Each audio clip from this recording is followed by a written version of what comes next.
शाहजहां पर मैं ना कई बार देख रहा हूँ कि कई टिप्पणियां ऐसी आ रही जिस पर कुछ अधूरी जानकारी है कि शाहू यमुना नदी के इस बॉक्स में आप सबके लिए कुछ एनवलप्स हैं। आप सब यहाँ आओ और ये एनवलप्स ले लो।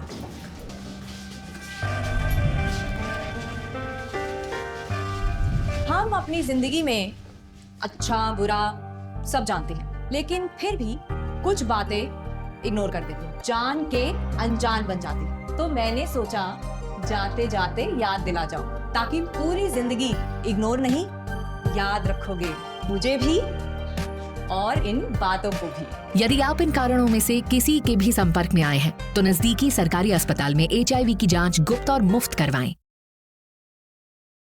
और टॉस नदी पर एक बड़ा बांध बनना था, जो नॉर्दर्न इंडिया के राज्य है राजस्थान, दिल्ली और हरियाणा, उनको पानी की जरूरत है।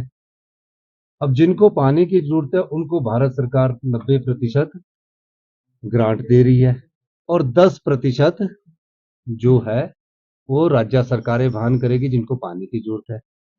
बनना हिमाचल और उत्तराखंड के पानी पर है, उनकी बाउंड्री पर है।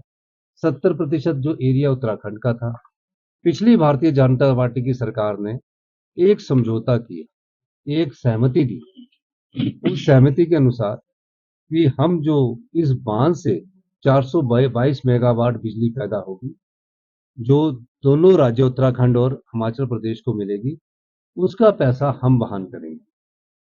जब हमारी सरकार आई और मेरी पहली बैठक CR Patil water resource ministry से हुई, मैंने अधिकारियों को निर्देश दिया। अधिकारियों ने भी कहा कि हमें आगे बढ़ना चाहिए।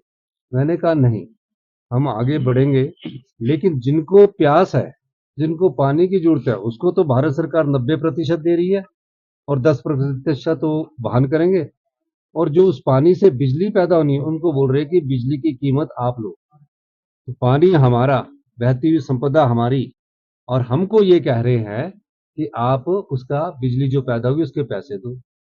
मैंने उसको मना कर दिया। मैंने कहा अगर हरियाणा को पानी चाहिए, अगर दिल्ली को पानी चाहिए, तो पूरा पैसा ये राज्य वहन करे।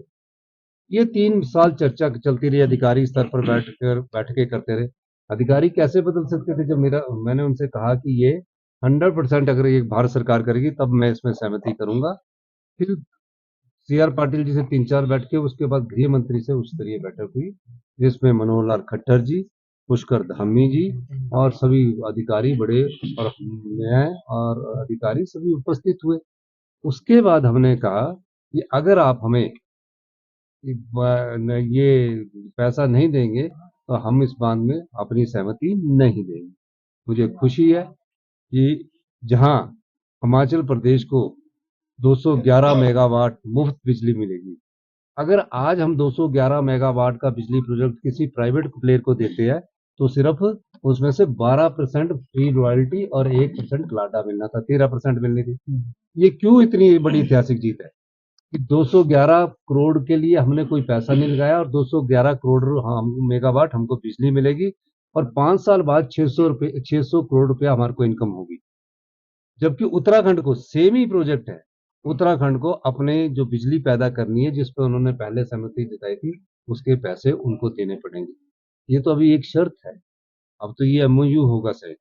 इसके साथ मैंने एक और कंडीशन लगाई है, आपको मैं बताना चाहता हूँ कि हरियाणा जो 2011 से सुप्रीम कोर्ट ने हिमाचल प्रदेश सरकार के पास के फेवर में फैसला दिया है, जिसमें BBMB का एरिया 7.19 के हिसाब से जो हमें देने की बात की गई है, उसमें कभी हरियाणा अड़चन डाल देता है, कभी पंजाब अड़चन डाल देता है, कभी राजस्थान अड़चन डाल देता है।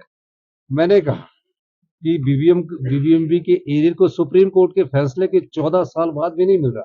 हम उस लड़ाई को भी लड़ रहे हैं, उसमें हमने देश के नामी वकील कपिल सिब्बल जी और जो भी नामी वकील इससे संबंधित उनको हमने खड़ा किया, और मैंने ये कंडीशन भी लगाई कि कम से कम हरियाणा सुप्रीम कोर्ट में ये एफिडेविट डाले कि जो BBMB का एरिया का हरियाणा का हिस्सा है वो उसका देने के लिए एफिडेविट डालेगी, तो उससे और इनकम आएगी, ताकि सुप्रीम कोर्ट ने जो फैसला हिमाचल प्रदेश सरकार के पक्ष में किया, उस मायने में उसका फायदा हिमाचल की जनता को मिलेगा। पूर्व सरकारों ने